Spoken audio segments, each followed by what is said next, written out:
Operation సింధూర్తో Pak మీద పూర్తిగా పట్టు బిగించింది ఇండియా. అప్పుడే ఆపరేషన్ పాకిస్తాన్ అనే మరో మిషన్ ని స్టార్ట్ చేసింది. అయితే ఈసారి ఇండియా తరపున పాకిస్తాన్ని ఎదుర్కోబోయేది మన ఇండియన్ ఆర్మీ కాదు.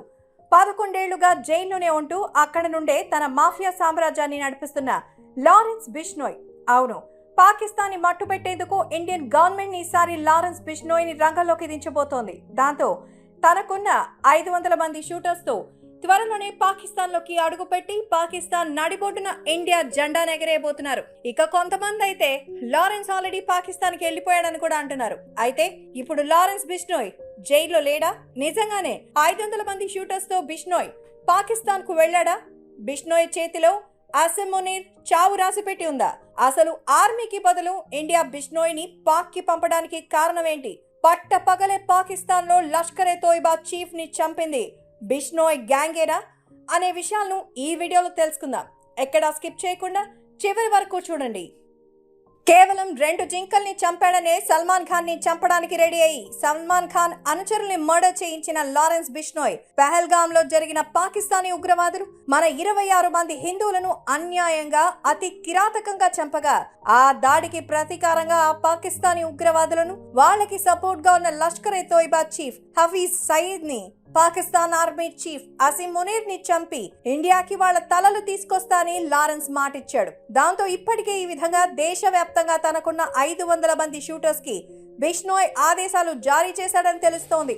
అందులో భాగంగానే రీసెంట్ గా లష్కరే తోయిబాలో ప్రముఖ వ్యక్తి అయిన సైఫుల్లా ఖలీద్ ని ఎవరో గుర్తు తెలియని వ్యక్తులు చిన్న స్కూటర్ మీద వచ్చి నడి రోడ్డులో కాల్చి చంపేశారు. దాంతో ఈ వార్త పాకిస్తాన్ గవర్నమెంట్ నే షేక్ అయ్యేలా చేసింది. ఎందుకంటే ఈ సైఫుల్లా ఖలీద్ మామూలు వ్యక్తి కాదు. 2001లో రాంపూర్ సిఆర్పిఎఫ్ క్యాంప్ పై జరిగిన ఉగ్రదాడికి, 2005లో బెంగళూరులోని ఇండియన్ ఇన్స్టిట్యూట్ ఆఫ్ సైన్స్ పై జరిగిన ఉగ్రదాడికి, 2006లో నాగ్పూర్లోని ఆర్ఎస్ఎస్ కేంద్ర కార్యాలయంపై జరిగిన దాడికి కూడా ఈ సైఫుల్లా ఖలీదే మాస్టర్ మైండ్. అలాగే ఇతనితో పాటు వరుసగా రోజు కొంతమంది ఉగ్రవాదులు అనుమానాస్పదంగా హత్య చేయబడుతున్నారు. దాంతో ఈ హత్యలన్నీ బిష్నోయ్ గ్యాంగే చేస్తోందని, పాకిస్తాన్ ఉగ్రవాదులను అంతమొందించడం కోసం ఇండియన్ గవర్నమెంట్ బిష్నోయ్ హెల్ప్ తీసుకునే ఇదంతా ఇతనితో చేయిస్తోందని కొంతమంది అంటున్నారు. అయితే సీక్రెట్ గా చేసే ఏ ఆపరేషన్ అయినా అది పూర్తయ్యే వరకు సైలెంట్ గానే ఉంటే ఇండియా ఇప్పుడు చేస్తున్న ఆపరేషన్ పాకిస్తాన్ లో లారెన్స్ ఉన్నాడో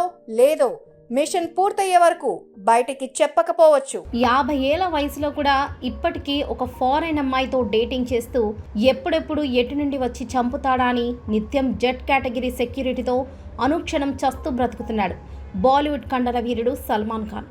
ఎప్పుడో 27 ఏళ్ల క్రితం 2 జింకలను చంపిన కేసులో కోర్టు సల్మాన్ ఖాన్కి బయట తిరగడానికి పర్మిషన్ ఇచ్చి బెయిల్ ఇవ్వగా 11 ఏళ్లుగా జైల్లోనే ఉంటున్న లారెన్స్ బిష్నోయ్ మాత్రం సల్మాన్కి భూమి మీద బ్రతికే హక్కే లేదని జైలు నుండే సల్మాన్ని లేపేయడానికి ఈ రోజు వాడు కూడా ట్రై చేస్తూనే ఉన్నారు. ఇప్పటికే సల్మాన్కి క్లోజ్గా ఉండే కొంతమందిని మర్డర్ చేయించిన బిష్నోయ్ సల్మాన్ లేపేయడానికి అతని సాయశక్తిలా ప్రయత్నిస్తున్నాడు. అయితే బిష్నోయ్ సల్మాన్ని ఎందుకు చంపాలి అనుకుంటున్నాడు? సల్మాన్కి అతనితో శత్రుత్వం ఏంటి? అసలు సల్మాన్ బ్యాక్గ్రౌండ్ ఏంటి? బాలీవుడ్ సినిమా ఇండస్ట్రీకే భాయిగా ఎలా ఎదిగాడు? సినిమాకు లవర్స్ని మార్చే సల్మాన్ ఇప్పటికీ ఎందుకు పెళ్లి చేసుకోవట్లేదు అనే ఇంట్రెస్టింగ్ విషయాలను ఈ వీడియోలో తెలుసుకుందాం. ఎక్కడ స్కిప్ చేయకుండా చూడండి. అంతా హై లెవెల్ సెక్యూరిటీ ఉన్న గ్యాలక్సీ అపార్ట్మెంట్లోకి ఈషా చోప్రా అనే మహిళ సెక్యూరిటీ కళ్ళు కప్పి అర్ధరాత్రి 3 గంటలకు సల్మాన్ ఖాన్ లిఫ్ట్ వరకు వెళ్ళింది. దీంతో అక్కడున్న సిబ్బంది ఆమెను ఆపి ప్రశ్నించగా అందుకు తను సల్మాన్ ఖానే తనని ఇంటికి రమ్మన్నాడని చెప్పినప్పుడు ఈ విషయంపై సల్మాన్ ఖాన్ కుటుంబ సభ్యులతో క్రాస్ చెక్ చేయగా వారు ఈమె మాటల్ని ఖండించడంతో ఆమెను పోలీసులు అరెస్ట్ చేసి అదుపులోకి తీసుకున్నారు. ఇక మరుసటి రోజు జితేంద్ర సింగ్ అనే మరో వ్యక్తి కూడా సల్మాన్ ఖాన్ ఇంట్లో చొరబడేందుకు ప్రయత్నించగా అతన్ని కూడా పోలీసులు ఆపి ప్రశ్నించడంతో తను సల్మాన్ ఖాన్ అభిమానినని అతన్ని కలవడానికి వచ్చానని చెప్పినా అతని ప్రవర్తన అనుమానాస్పదంగా ఉండడంతో పోలీసులు అతన్ని కూడా అరెస్ట్ చేసి ఇప్పుడు ఇన్వెస్టిగేషన్ చేస్తున్నట్లు తెలుస్తుంది. ఈ వార్తలు వైరల్ అవ్వడంతో వారిద్దరు లారెన్స్ బిష్నోయ్ గ్యాంగ్ సభ్యులే అని సమాచారం బయటికి రాగా అతని గ్యాంగ్ ఎప్పుడు సల్మాన్ ఖాన్కి హాని తలపెడతారో అనే అభిమానులు ఆందోళన చెందడంతో ఇప్పుడు ఈ న్యూస్ అన్ని చోట్ల హల్చల్ అవుతుంది. అసలు సల్మాన్ ఖాన్కి లారెన్స్ బిష్నోయ్కి మధ్య ఉన్న గొడవలేంటి? ఐశ్వర్య రాయ్తో సల్మాన్ ఖాన్ పెళ్లి పీటల దాకా వెళ్ళి ఎందుకు ఆగిపోయింది? లారెన్స్ బిష్నోయ్ సల్మాన్ ఖాన్ స్నేహితుడిని ఎందుకు హతమార్చాడు? సల్మాన్ ఖాన్ తినడానికి తిండి లేని స్థాయి నుండి లక్షల కోట్ల నెట్వర్త్ ఎలా సంపాదించాడనే నమ్మలేని నిజాలను ఈ వీడియోలో తెలుసుకుందాం. మీరు మాత్రం వీడియోని చివరి వరకు చూడండి. అబ్దుల్ రషీద్ సలీం సల్మాన్ ఖాన్ అలియాస్ సల్మాన్ ఖాన్ 1965 డిసెంబర్ 27న మధ్యప్రదేశ్లోని ఇండోర్లో ఒక మధ్యతరగతి కుటుంబంలో సలీం ఖాన్, సుశీల అనే దంపతులకు మొదటి సంతానంగా జన్మించారు. ఇతనికి సోహెల్, అర్బజ్ అనే సోదరుడు, అల్వీరా అనే చెల్లెలు కూడా ఉంది. ఇక సల్మాన్ ఖాన్ పూర్వీకులు ఆఫ్ఘనిస్తాన్ నుండి ఇండియాకు వలస వచ్చి ఇండోర్లో సెటిల్ అయ్యారు. ఆ తర్వాత సల్మాన్ ఖాన్ ముత్తాత అన్వర్ ఖాన్ ఆర్థిక పరిస్థితుల కారణంగా ఇండియన్ మిలిటరీలో కొన్ని సంవత్సరాలు సేవలందించారు. ఇతని కొడుకైన అబ్దుల్ రషీద్ ఖాన్ బాగా చదివి ఇంటర్లోనే డిఐజీగా పోలీస్ డిపార్ట్మెంట్లో పనిచేశారు. అలా అతని నలుగురు కొడుకుల్లో చివరి సంతానమే సలీం ఖాన్. ఖాన్కు 9 సంవత్సరాలున్నప్పుడే తన తల్లి లంగ్ ఇన్ఫెక్షన్కు గురై మరణించగా 14 ఏళ్ళు ఉన్నప్పుడే తండ్రి యాక్సిడెంట్కు గురై చనిపోవడంతో చిన్నప్పుడే వీరు అనాథులయ్యారు. ఇక తన బాల్యాన్ని అమ్మమ్మ ఇంట్లోనే గడిపిన సలీం తన స్కూలింగ్ని BA డిగ్రీని ఇండోర్లోనే చదివాడు. మొదట్లో క్రికెటర్ అవ్వాలని ఇంట్రెస్ట్ ఉన్నప్పటికీ చూడడానికి హైట్గా మరియు స్మార్ట్గా ఉండడంతో ఫ్రెండ్స్ అందరూ హీరోలా ఉన్నావు, సినిమాలో ట్రై చేస్తే పెద్ద హీరో అవుతా అని ఎంకరేజ్ చేయడంతో తనకి కూడా యాక్టింగ్ మీద ఇంట్రెస్ట్ పెరిగింది. ఇక 1958లో ఇండోర్ నుండి ముంబైకి వచ్చిన సలీం ఖాన్ సినిమాలలో హీరో అవుదామని 2 సంవత్సరాలు తీవ్ర ప్రయత్నం చేసినా ఎలాంటి అవకాశం దక్కలేదు. ఇదిలా ఉంటే ఇతను ముంబైలో అద్దెకుంటున్న ఇంటి ఓనర్ బల్దేర్ సింగ్ చరక్ కూతురైన సుశీలతో మంచి పరిచయం పెరిగి ఆ పరిచయం కాస్త సన్నిహిత్యంగా మారి వీరిద్దరు ప్రేమలో పడ్డారు. ఇక సలీం ఖాన్కి హీరోగా అవకాశం దక్కకపోవడంతో బరాత్ అనే మూవీలో ఒక చిన్న పాత్ర చేయడం జరిగింది. ఆ తర్వాత కూడా కొన్నాళ్ల పాటు చిన్న చితక క్యారెక్టర్స్ని కూడా చేసేవాడు. ఇదిలా ఉంటే భారీ అంచనాలతో 1960లో రిలీజ్ అయిన బరాత్ మూవీ ఫ్లాప్ అయింది. దీంతో తన పరిస్థితి మళ్ళీ మొదటికి వచ్చిందని చెప్పొచ్చు. అయినా కూడా తన ఆర్థిక పరిస్థితులని ఇంప్రూవ్ చేసుకోవడానికి చిన్న చితక పాత్రల్లో నటిస్తూనే మరోవైపు అబ్రస్ అల్వి అనే రైటర్ దగ్గర అసిస్టెంట్ రైటర్గా వర్క్ చేయడం ప్రారంభించాడు. ఇదిలా ఉన్నప్పుడే సలీం సుశీల గారి ప్రేమ విషయం సుశీల గారి ఇంట్లో తెలిసి పెద్దగా గొడవలు మొదలయ్యాయి. దీంతో సుశీల గారికి హడావిడిగా తమ బంధువుల అబ్బాయితో పెళ్లి నిశ్చయించగా సలీం ఖాన్ సుశీల గారు ఇంట్లో చెప్పకుండా పారిపోయి 1964 నవంబర్ 18న సింపుల్గా పెళ్లి చేసుకున్నారు. ఈ క్రమంలో సుశీల ముస్లిం మతంలోకి కన్వర్ట్ అయి తన పేరును సల్మాగా మార్చుకున్నారు. ఇక వీరిద్దరికి 3 అబ్బాయిలు, 1 అమ్మాయి కూడా జన్మించింది. ఇదిలా ఉంటే 1960లో ప్రారంభమైన సలీం ఖాన్ సినీ కెరియర్ 1969 వచ్చేసరికి 25 మూవీస్లో నటించగా అటు పేరు కానీ ఇటు డబ్బు కానీ రాకపోయేసరికి రోజు రోజుకి కుటుంబ ఆర్థిక పరిస్థితులు దారుణంగా మారాయి. దీంతో సలీం ఖాన్ యాక్టింగ్కి ఫుల్ స్టాప్ పెట్టేసి పూర్తి స్థాయి సినీ రచయితగా తన సెకండ్ ఇన్నింగ్స్ని స్టార్ట్ చేశాడు. అలా దోబాయ్ మూవీతో రైటర్గా కెరియర్ స్టార్ట్ చేయగా ఆ మూవీ 1970లో రిలీజ్ అయి సూపర్ డూపర్ హిట్ అయింది. దీంతో సలీం ఖాన్ ఇప్పటి ప్రముఖ రచయిత అయిన జావేద్ అఖ్తర్తో కలిసి అందాజ్, ఆతి మేరీ సాతి, సీతా ఔర్ గీత అనే 25 సినిమాలకు కథలను సమకూర్చగా ఆ మూవీస్ అనే సూపర్ డూపర్ హిట్స్ అయి సక్సెస్ఫుల్ రైటర్గా ఎదిగారు. ఇక అప్పటి నుండి సలీం ఖాన్ తన సినిమా కెరియర్లో వెనక్కి తిరిగి చూసుకోలేదు. ఇదిలా ఉంటే అప్పటి ఐటమ్ డాన్సర్ హెలన్తో సలీం సీక్రెట్గా అఫైర్ పెట్టుకున్నాడు. ఇక అలా వీరి అఫైర్ గురించి తెలిసి హెలన్ భర్త ప్రేమ్ నిరంజన్ హెలన్కి విడాకులు ఇచ్చేశాడు. అయినా ఇదంతా పట్టించుకొని సలీం ఖాన్ హెలన్ 1981లో రహస్యంగా పెళ్లి చేసుకోవడం కూడా జరిగింది. అయితే కొన్నాళ్ళ తర్వాత వీరి పెళ్లి గురించి మీడియాలో హల్చల్ అవడంతో సలీం ఖాన్ మొదటి భార్య గొడవ చేయడం మొదలుపెట్టింది. కానీ తల్లిదండ్రులని కాదని వచ్చిన సుశీల గారు పరిస్థితులు అనుకూలించకపోవడంతో భర్తతోనే అడ్జస్ట్ అవ్వాల్సి వచ్చింది.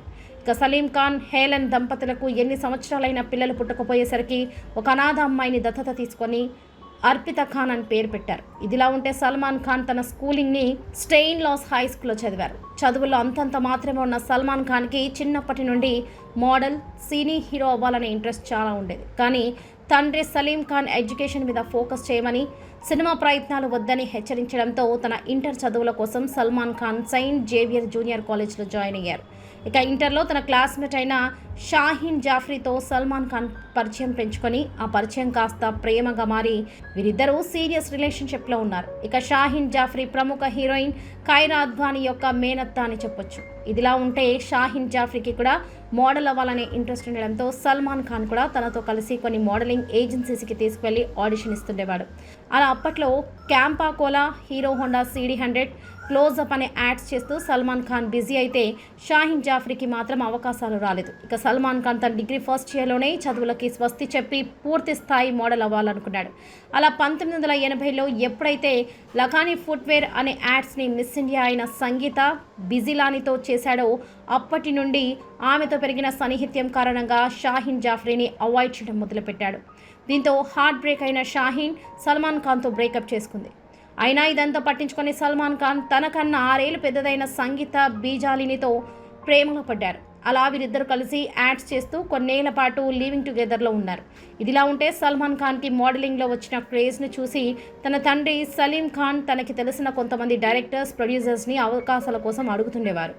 అయితే ఒక రైటర్ కొడుకుని లాంచ్ చేసేందుకు ఎవరు ఇంట్రెస్ట్ చూపించేవారే కాదు. అయినా కూడా డైరెక్టర్ జేకే బిహారీ తను తీసిన బీవీ హోతో ఐసీ అనే మూవీలో సల్మాన్ ఖాన్కి ఒక చిన్న పాత్రని ఇవ్వడం జరిగింది. అలా మూవీ 1988 ఆగస్టు 22న రిలీజ్ అయి హిట్ అయినా సల్మాన్ ఖాన్ చేసిన పాత్రకి మాత్రం అంతలా గుర్తింపు రాలేదు. ఇదిలా ఉన్నప్పుడే సూరజ్ అనే అప్కమింగ్ డైరెక్టర్ కొత్త యాక్టర్స్తో మైనే ప్యార్ కియా అనే టీనేజ్ లవ్ స్టోరీని సినిమాగా తీయాలని అనుకున్నారు. మొదట ఈ సినిమాలో ఫరాజ్ ఖాన్ని హీరోగా సెలెక్ట్ చేసి సబీనాని హీరోయిన్గా ఫిక్స్ చేయడం జరిగింది. కానీ కొన్ని ఫైనాన్షియల్ ప్రాబ్లమ్స్ వల్ల ప్రొడక్షన్స్ వారికి హీరో ఫరాజ్ ఖాన్కి గొడవలు రావడంతో అతని హీరోగా తీసేసి కొత్త వాళ్ళ కోసం వెతుకులాటలో పడ్డారు. ఇక ఆ మూవీ హీరోయిన్ అయిన సబీనా అప్పటికే సల్మాన్ ఖాన్తో 2 యాడ్స్లో నటించడంతో ఆ మూవీకి సల్మాన్ ఖాన్ని హీరోగా రికమెండ్ చేయడం జరిగింది. దీంతో ఆ మరుసటి రోజు సల్మాన్ ఖాన్ ఆడిషన్కి వెళ్ళడం, ఇతని లుక్స్ చాలా ఫ్రెష్గా ఉండడంతో పాటు యాక్టింగ్ కూడా ఇంప్రెసివ్గా ఉండడంతో ఆ మూవీలో హీరోగా సల్మాన్ ఖాన్ని ఫిక్స్ చేయడం జరిగింది. కానీ సల్మాన్ ఖాన్ పక్కన సబీనా పెద్దగా అనిపించడంతో ఆమెను హీరోయిన్గా తీసేసి కొత్త అమ్మాయి అయిన భాగ్యశ్రీని హీరోయిన్గా సెలెక్ట్ చేశారు. ఇక అలా మైనే ప్యార్ కియా మూవీ ₹1 కోటి బడ్జెట్తో నిర్మించగా 1989 డిసెంబర్ 29న రిలీజ్ అయి 28 కోట్లు కలెక్ట్ చేసి బ్లాక్ బస్టర్ హిట్ అయింది. దీంతో Salman Khan overnight star అయ్యాడని చెప్పొచ్చు. అంతేకాకుండా ఈ మూవీకి గాను సల్మాన్ ఖాన్ బెస్ట్ యాక్టర్గా ఫిల్మ్ఫేర్ అవార్డుని కూడా అందుకున్నాడు. ఇక సల్మాన్ ఖాన్కి అటు మోడలింగ్లోనూ ఇటు సినిమాల్లో వచ్చిన పాపులారిటీని చూసి సంగీత బీజిలాని తనని పెళ్లి చేసుకోవాలని లైఫ్లో సెటిల్ అవ్వాలనుకుంది. కానీ అప్పటికే పాకిస్తాన్ మోడల్ సోమియా అలీతో సల్మాన్ ఖాన్ అఫైర్ నడుపుతున్నాడని తెలుసుకున్న సంగీత బీజిలాని సల్మాన్కు బ్రేకప్ చెప్పి ఆ తర్వాత క్రికెటర్ అజారుద్దీన్ని పెళ్లి చేసుకుని 2వ భార్యగా వెళ్ళింది. ఇక అలా వీరి రిలేషన్ కూడా ఎక్కువ రోజులు కొనసాగలేదనే చెప్పొచ్చు. ఇదిలా ఉంటే సల్మాన్ ఖాన్ బాగీ, సనమ్ బేవఫా, సాజన్, లవ్ అనే మూవీస్ చేయగా అన్ని movies back to backs release అయి సూపర్ హిట్ అయ్యాయి. ఇక అలా పాకిస్తానీ మోడల్ అయిన సోమియా అలీతో కలిసి బులంద్ అనే మూవీ చేస్తూ వీరిద్దరు లివింగ్ టుగెదర్లో ఉంటూ వచ్చారు. కానీ సల్మాన్ ఖాన్ అప్పటికే డ్రింక్స్కి, స్మోక్స్కి అలవాటు పడడంతో మధ్యలో సోమియా అలీని కొట్టి సిగరెట్తో కాల్చేవాడు. అయినా కూడా సల్మాన్ ఖాన్తో పీక లోతు ప్రేమలో ఉన్న సోమియా అలీ సల్మాన్ ఖాన్ని పెళ్లి చేసుకుని లైఫ్లో సెటిల్ అవ్వాలనుకుంది. కానీ ఈమె తండ్రి పాకిస్తాన్లో ఒక బిజినెస్ మ్యాన్ అయి ఉండి ఆర్థికంగా చాలా స్ట్రాంగ్గా ఉండడంతో తన కూతుర్ని హింసించే సల్మాన్ ఖాన్తో పెళ్లికి ఒప్పుకోలేదు. అయినా కూడా సోమియా అలీ సల్మాన్ ఖాన్ కోసం తల్లిదండ్రులను కూడా వదులుకోవడానికి సిద్ధపడింది. ఇక అమ్మాయిల విషయంలో ఊసరవెల్లిలా రంగులు మార్చే సల్మాన్ ఖాన్ కెరియర్లో స్ట్రగ్లర్గా ఉన్న ఐశ్వర్య రాయ్ని కలవడం, ఆ తర్వాత హమ్ దిల్ దే చుకే సనమ్ అనే మూవీలో హీరోయిన్గా రికమెండ్ చేయడం జరిగింది. ఇక అలా సల్మాన్ ఖాన్ ఐశ్వర్య రాయ్తో క్లోజ్గా ఉంటూ సోమియా అలీని అవాయిడ్ చేయడంతో హార్ట్ బ్రేక్ అయిన సోమియా అలీ మీడియా ముందుకు వచ్చి సల్మాన్ ఖాన్ రోజు తాగి వచ్చి తనని కొట్టేవాడని, సిగరెట్తో కాల్చేవాడని, ఆ గాయాలని తన మేకప్తో కవర్ చేసేదని, తల్లిదండ్రులను కూడా వదులుకొని వచ్చినందుకు బాగా బుద్ధి చెప్పాడని కన్నీరు మున్నీరైంది. ఇక ఈ వార్తలు అన్ని చోట్ల వైరల్ అవ్వడంతో వీరిద్దరు కలిసి నటించిన బలుంద్ మూవీని సల్మాన్ ఖాన్ రిలీజ్ చేయకుండా ఆపేశారు. ఇదిలా ఉంటే హమ్ దిల్ దే చుకే సనమ్ మూవీ 1999లో రిలీజ్ అయి సూపర్ డూపర్ హిట్ అయింది. దీంతో ఐశ్వర్య రాయ్ సల్మాన్ ఖాన్ డేట్ చేయడం మొదలుపెట్టారు. కానీ ఐశ్వర్య రాయ్ ఫ్యామిలీకి సల్మాన్ ఖాన్తో డేట్ చేయడం నచ్చకపోయినా ఐశ్వర్య రాయ్ తనకి ఇక అలా సల్మాన్ ఖాన్కి ఐశ్వర్య మీద రోజు రోజుకి ప్రేమ ఎక్కువ అవడంతో తనని పెళ్లి చేసుకోవాలని ప్రపోజ్ చేయగా ఐశ్వర్య రాయ్ ఆ టాపిక్ని డైవర్ట్ చేసింది. ఇక సినిమా ఇండస్ట్రీలో ఎన్ని హిట్స్ ఇచ్చినా హీరోయిన్స్ ఇతర స్టార్ హీరోస్, డైరెక్టర్స్తో వర్క్ చేయాలంటే వారితో క్లోజ్గా ఉండాల్సి ఉంటుంది. అలా ఐశ్వర్య సల్మాన్ ఖాన్తో డేట్లో ఉంటూనే మరోవైపు డైరెక్టర్ సుభాష్ ఘాయ్తో కూడా క్లోజ్గా ఉండేది. ఇక ఈ విషయం అన్ని చోట్ల మీడియాలో హల్చల్ అవడంతో సల్మాన్ ఖాన్ మద్యం తీసుకొని తాల్ మూవీ సెట్కి వెళ్ళి ఐశ్వర్య రాయ్కి అందరి ముందు వార్నింగ్ ఇవ్వడంతో అప్పటి నుండి ఈమె సల్మాన్ ఖాన్తో మాట్లాడడం ఆపేసింది. అయినా కూడా సల్మాన్ ఖాన్ మధ్యలో అర్ధరాత్రి ఐశ్వర్య రాయ్ ఫ్లాట్కి వెళ్ళి డోర్ తీయమని ఫోర్స్ చేయడం మొదలుపెట్టాడు. ఇక అలా 3 గంటలు ప్రయత్నించినా డోర్ తీయకపోయేసరికి ఆ అపార్ట్మెంట్ పై నుండి దూకేస్తానని బెదిరించడంతో వేరే దారి లేక ఐశ్వర్య రాయ్ డోర్ తీయడం జరిగింది. ఇదిలా ఉంటే చల్తే చల్తే మూవీలో షారుఖ్ ఖాన్ ఐశ్వర్య రాయ్ని హీరోయిన్గా ఫిక్స్ చేయడం జరిగింది. ఇక షూటింగ్ పేరుతో వీరిద్దరు ఫారెన్లో ఒకే హోటల్లో ఉంటున్నారని సల్మాన్ ఖాన్కి తెలియడంతో సల్మాన్ ఖాన్ కోపంలో ఆ మూవీ సెట్కి వెళ్ళి ఐశ్వర్యాని అవమానించి అందరి ముందు కొట్టడంతో షారుఖ్ ఖాన్ ఐశ్వర్య రాయ్ని ఆ మూవీ నుండి తీసేసి రాణి ముఖర్జీని హీరోయిన్గా క్యాస్ట్ చేయడం జరిగింది. ఇక అలా ఐశ్వర్య రాయ్ని ఫిజికల్గా మెంటల్గా టార్చర్ పెట్టడంతో ఐశ్వర్య రాయ్ తండ్రి సల్మాన్ ఖాన్పై పోలీస్ కంప్లైంట్ ఇవ్వడం జరిగింది. అలా పోలీసులు ఈ విషయంలో ఇన్వాల్వ్ అవ్వడంతో వీరిద్దరి రిలేషన్కి ఫుల్ స్టాప్ పడిందని చెప్పొచ్చు. అలా ఆ తర్వాత ఐశ్వర్య రాయ్ వివేక్ ఒబెరాయ్తో డేట్ చేయడం స్టార్ట్ చేసింది. ఇక ఈ విషయం సల్మాన్ ఖాన్కి తెలిసి హార్ట్ బ్రేక్ అయి తన కెరియర్ కాన్సన్ట్రేట్ చేయలేకపోయాడు. దీంతో 2000 సంవత్సరం నుండి 2004 వరకు చేసిన అన్ని మూవీస్ కూడా ఫ్లాప్ అయ్యాయి. ఇదిలా ఉంటే ఐశ్వర్య రాయ్ని మర్చిపోలేకపోతున్న సల్మాన్ ఖాన్ని చూసి అతని చెల్లెలు అల్వేరా ఐశ్వర్య రాయ్ లాగా ఉండే స్నేహ ఉల్లాల్ ఫొటోస్ని సల్మాన్ ఖాన్కి చూపించగా ఇమ్మీడియట్గా స్నేహ ఉల్లాల్ని దుబాయ్ నుండి ముంబైకి పిలిపించుకోవడం జరిగింది. అలా వీరిద్దరికి పెరిగిన మంచి సన్నిహిత్యం కారణంగా లక్కీ అనే మూవీని కలిసి చేశారు. ఇక ఈ మూవీ 2005లో రిలీజ్ అయి ఫ్లాప్ అయింది. అందుకు తోడు సల్మాన్ ఖాన్ మైనే ప్యార్ క్యూ కియా మూవీలో తనతో కలిసి చేస్తున్న కత్రినా కైఫ్తో పెరిగిన క్లోజ్నెస్ కారణంగా స్నేహ ఉల్లాల్తో ఉన్న ఫ్రెండ్షిప్కి ఫుల్ స్టాప్ పెట్టేశాడు. ఇక అలా కత్రినా కైఫ్ తన కెరియర్లో ఎదగాలంటే సల్మాన్ ఖాన్ లాంటి సూపర్ స్టార్ సపోర్ట్ కావాలని అతనితో లీవింగ్ టుగెదర్లో ఉంటూ వచ్చింది. అలా హలో, యువరాజ్, పార్ట్నర్, బాడీగార్డ్ అని 15 మూవీస్ వరకు కలిసి యాక్ట్ చేస్తూ క్లోజ్గా ఉండేవారు. ఇదిలా ఉంటే కత్రినా కైఫ్ ఒకవైపు సల్మాన్ ఖాన్తో డేట్లోనే ఉంటూనే మరోవైపు అక్షయ్ కుమార్తో క్లోజ్గా ఉంటూ మూవీస్ చేయడంతో సల్మాన్ ఖాన్కి నచ్చక కత్రినా కైఫ్తో గొడవ చేయడం మొదలుపెట్టాడు. ఇక ఇదే విషయంపై ఒక రెస్టారెంట్తో గొడవ పెద్దదవ్వడంలో సల్మాన్ ఖాన్కి కోపం వచ్చి రెస్టారెంట్లో అందరి ముందు కత్రినా కైఫ్ని కొట్టడం జరిగింది. దీంతో కత్రినా కైఫ్ అప్పటి నుండి సల్మాన్ ఖాన్తో ఉన్న సీరియస్ రిలేషన్షిప్కి ఫుల్ స్టాప్ పెట్టేసింది. ఇక సల్మాన్ ఖాన్ పేరు Iulia, Eli, Sushmita Sen, Shilpa Shetty, Manisha Koirala, జిక్వెలిన్ Fernandes, డైసిషాతోనూ గట్టిగా వినిపించినా అది సినిమాల ఛాన్సుల కోసం హీరో హీరోయిన్ల మధ్య ఉండే అండర్స్టాండింగ్ అనే చెప్పొచ్చు. ఇక సల్మాన్ ఖాన్ ఇంతమందితో లవ్ అఫేర్ నడిపినా 58 ఏళ్ళైనా ఇప్పటికీ పెళ్లి చేసుకోకపోవడం గమనార్హం. ఇదే విషయంపై మీడియా సల్మాన్ ఖాన్ని ప్రశ్నించగా తన చుట్టూ ఉన్న ఫ్రెండ్స్, కజిన్స్ ప్రేమించి పెళ్లి చేసుకొని ఆ తర్వాత గొడవపడి విడాకులు తీసుకొని విడిపోయారు. అందుకే పెళ్ళంటే తనకి భయమని సింగిల్గానే హ్యాపీగా ఉన్నానని చెప్పుకురావడం విశేషం. ఇదిలా ఉంటే హమ్ సాత్ సాత్ హై మూవీ షూటింగ్ని సల్మాన్ ఖాన్ రాజస్థాన్లోని జోధ్పూర్లో పెట్టడం జరిగింది.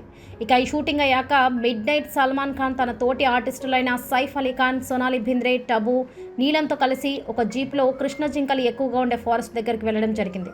అలా వాటిని చంపి ఆ రోజు పార్టీ చేసుకోవాలనే దృష్టితో సల్మాన్ ఖాన్ తనతో పాటు గన్ని కూడా తీసుకువెళ్లడం జరిగింది. ఇక అలా కృష్ణ జింకను చూడగానే సల్మాన్ ఖాన్ 2 బుల్లెట్స్ని పేల్చడంతో కృష్ణ జింక అక్కడికక్కడ మృతి చెందింది. అలా ఈ శబ్దం విని పక్కనే ఉన్న ఊరి వారు పరిగెత్తుకొని వచ్చేసరికి సల్మాన్ ఖాన్ మరియు తన టీం భయపడి అక్కడి నుండి జీప్లో పారిపోయారు. ఇక అలా వెళ్ళేటప్పుడు ఆ ఊర్లోని కొంతమంది జీప్ నెంబర్ని నోట్ చేసుకొని మరుసటి రోజు పోలీస్ కంప్లైంట్ ఇవ్వడంతో జరిగిన కథ బయటకు వచ్చింది. దీంతో అందరి మీద కేసుని ఫైల్ చేసి కోర్టులో సబ్మిట్ చేయగా 1998లో ఈ ఇన్సిడెంట్ జరిగితే 2007లో రాజస్థాన్ హైకోర్టు సల్మాన్ ఖాన్కి 5 సంవత్సరాల జైలు శిక్షను విధించింది. ఇక అలా ఒక వారం రోజుల్లో జైల్లో ఉన్న సల్మాన్ ఖాన్ బెయిల్ మీద రిలీజ్ అయ్యాడు. అలా ఈ కేసు ఒకవైపు జరుగుతున్నప్పుడే 2002 సెప్టెంబర్ 28న సల్మాన్ ఖాన్ బాగా తాగేసి మద్యం మత్తులో ర్యాష్ డ్రైవింగ్ చేసి కార్ని ఫుట్పాత్ మీద పడుకున్న 5 మీదకి ఎక్కించడం జరిగింది. ఇక అందులో ఒకరు అక్కడికక్కడే మృతి చెందితే 4 తీవ్రంగా గాయాల పాలయ్యారు. దీంతో సల్మాన్ ఖాన్ మీద కేసుని ఫైల్ చేసి కోర్టులో సబ్మిట్ చేయగా కోర్టు సల్మాన్ ఖాన్కి 5 సంవత్సరాల జైలు శిక్షను విధించిన బాంబే హైకోర్టు నుండి అదే రోజు బెయిల్ మీద బయటికి రావడం గమనార్హం. అంతేకాకుండా తన డ్రైవర్ అయిన అశోక్ సింగ్తో తనే ఆ కార్ని నిద్రమత్తులో డ్రైవ్ చేశానని కోర్టులో చెప్పించడం జరిగింది. ఇక అలా ఆ కేసు కొనసాగుతున్నప్పుడే డ్రైవర్ అకస్మాత్తుగా మరణించడంతో ఆ కేసు అక్కడికక్కడే ఆగిపోయిందని చెప్పొచ్చు. ఇదిలా ఉంటే కృష్ణ జింక కేసులో 2018 ఏప్రిల్ 5న జోధ్పూర్ కోర్టు సైఫ్ అలీ ఖాన్, సోనాలి బింద్రే, నీలం, టబుని నిర్దోషులుగా విడుదల చేస్తూ సల్మాన్ ఖాన్కి 5 సంవత్సరాల జైలు శిక్షను విధించింది. కానీ 2 రోజుల్లోనే సల్మాన్ ఖాన్ బెయిల్ మీద రిలీజ్ అవ్వడంతో లారెన్స్ బిష్నోయ్ మీడియా ముందుకు వచ్చి సల్మాన్ ఖాన్ని అదే జోధ్పూర్లో హతమారుస్తానని చెప్పడంతో ఈ వార్తలు మీడియాలో హల్చల్ అయ్యాయి. ఇక ఈ విషయంపై న్యాయపరమైన చర్యలు తీసుకున్నా కూడా లారెన్స్ బిష్నోయ్కి కోపం మాత్రం తగ్గలేదు. దీంతో 2018లో ఈ కేసు విషయంపై కోర్టుకి హాజరైన సల్మాన్పై మొదటిసారి ఓపెన్గా లారెన్స్ బిష్నోయ్ తన గ్యాంగ్తో దాడి చేపించాడు. కానీ ఆ సమయంలో సెక్యూరిటీ ఎక్కువగా ఉన్న కారణంగా సల్మాన్ ఖాన్ తప్పించుకోవడం జరిగింది. ఇక ఆ మధ్యలో చాలాసార్లు బెదిరింపు కాల్స్ని, మెయిల్స్ని కూడా సల్మాన్ ఖాన్కి పంపించడం కాస్త జాగ్రత్త పడ్డ సల్మాన్ ఖాన్ గవర్నమెంట్ నుండి Y+ సెక్యూరిటీని అంటే 11 మంది సెక్యూరిటీ గార్డ్స్తో పాటు బుల్లెట్ ప్రూఫ్ కార్ని కూడా యూజ్ చేస్తున్నారని చెప్పొచ్చు. అయినా కూడా సల్మాన్ ఖాన్ ఎలాగైనా హతమార్చాలని 2019లో తన గ్యాంగ్ మెంబర్ అయిన సంపత్ నెహారాని ముంబైకి పంపగా 1 మంత్ సల్మాన్ ఖాన్ని మానిటరింగ్ చేసి ఫైనల్గా సల్మాన్ ఖాన్ ఇంటి ముందు గన్తో కాల్చేందుకు ట్రై చేయగా ఆ గన్ రేంజ్ సరిపోకపోవడంతో ఆ రోజు సల్మాన్ ఖాన్ తప్పించుకోవడం జరిగింది. ఇక ఇదే విషయంపై ఒక ఇంటర్వ్యూలో జైల్లో ఉన్న లారెన్స్ని అడగగా అందుకు లారెన్స్ కృష్ణజింక ఆత్మకి శాంతి చేకూరాలంటే సల్మాన్ ఖాన్ ఈ భూమి మీద ఉండకూడదని, అతని మరణం తన చేతిలోనే రాసి పెట్టిందని బిష్నోయ్ చెప్పడం గమనార్హం. ఇక సల్మాన్ ఖాన్ని తను వదిలేయాలంటే బిష్నోయ్ కమ్యూనిటీకి చెందిన జోధ్పూర్లోని మూకామ్ మందిర్కి వెళ్ళి సల్మాన్ ఖాన్ క్షమించమని అడిగితే వదిలేస్తానని బిష్నోయ్ చెప్పిన అండర్ వరల్డ్ గ్యాంగ్ సపోర్ట్ ఉన్న సల్మాన్ ఖాన్ లారెన్స్ బిష్నోయ్ మాటల్ని పట్టించుకోలేదు. దీంతో ఏప్రిల్ 19, 2024న లారెన్స్ గుజరాత్కి చెందిన విక్కీ, సాగర్ అనే 2 వ్యక్తులను ముంబైకి పంపించి సల్మాన్ ఖాన్ని హతమార్చే ప్రయత్నం చేసినా అది విఫలమైంది. అంతేకాకుండా వీరు పోలీసులకు దొరికిపోవడంతో ఇది లారెన్స్ గ్యాంగ్ పని అని తెలిసి అటు మీడియా ఇటు సల్మాన్ ఖాన్ అభిమానులు షాక్కి గురయ్యారు. ఇదిలా ఉంటే సల్మాన్ ఖాన్ బిష్నోయ్ చెప్పిన గుడికి వెళ్ళి క్షమాపణ అడిగితే వదిలేస్తాడని కదా అని కొంతమంది చెబితే మరికొంతమంది ఆ గుడి చుట్టూ ఉన్న వారంతా లారెన్స్ బిష్నోయ్ మనుషులని, ఒకవేళ సల్మాన్ ఖాన్ అక్కడికి వెళ్ళినా లారెన్స్ చేసిన శపథం ప్రకారం జోధ్పూర్లో లేపేసేందుకు స్కెచ్ వేసే ఛాన్సెస్ ఎక్కువగా ఉన్నాయని, అందువల్లే సల్మాన్ ఖాన్ వెళ్ళట్లేదనే వార్తలు కూడా వినిపిస్తున్నాయి. ఇది ఫ్రెండ్స్, సల్మాన్ ఖాన్ లారెన్స్ బిష్నోయ్ గొడవల్లో కొన్ని నమ్మలేని నిజాలు. ఈ వీడియో మీద మీ అభిప్రాయాన్ని కామెంట్ సెక్షన్లో తప్పకుండా తెలియజేయండి.